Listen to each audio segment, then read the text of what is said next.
Di sebuah kawasan di Mekah, berlaku satu peristiwa yang mengejutkan para penduduk. Sebuah keluarga sedang bersiap-siap untuk menguruskan jenazah seorang lelaki yang meninggal dunia secara mengejut.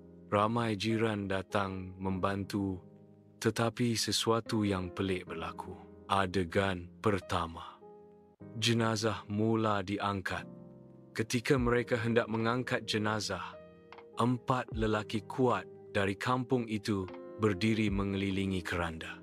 Namun, apabila keranda itu cuba diangkat, ia langsung tidak terangkat.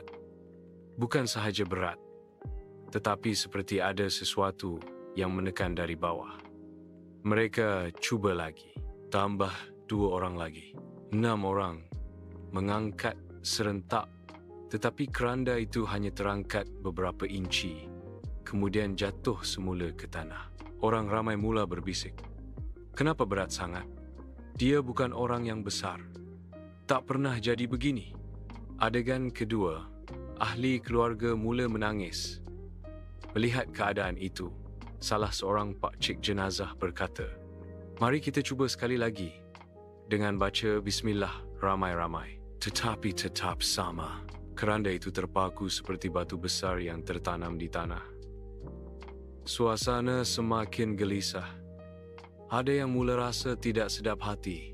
Akhirnya, ibu jenazah jatuh terduduk sambil menangis dan berkata, "Ya Allah, aku tahu kenapa ini berlaku." Semua mata memandang ke arahnya. Adegan ketiga, rahsia terbongkar.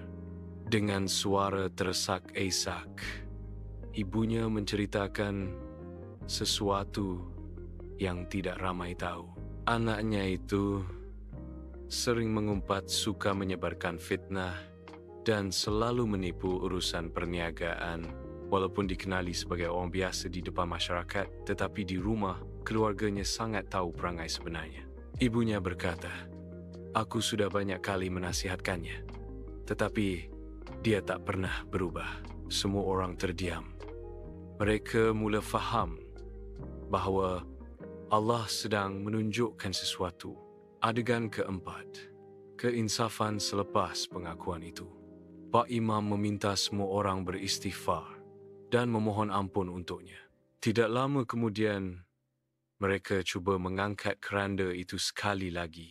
Kali ini, sesuatu yang menakjubkan berlaku. Keranda yang tadi tak terangkat langsung tiba-tiba menjadi ringan seperti biasa. 6 orang yang mengangkatnya tadi terus terkejut. Mereka saling berpandangan, tetapi dalam diam, mereka tahu Allah ingin memberi peringatan kepada manusia.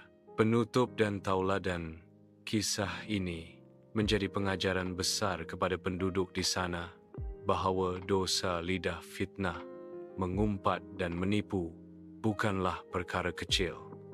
Kadang-kadang balasannya datang segera sebagai tanda supaya manusia kembali bertaubat. Ingatlah, mulut kita kecil, tetapi dosanya mampu menjadikan jenazah seberat gunung.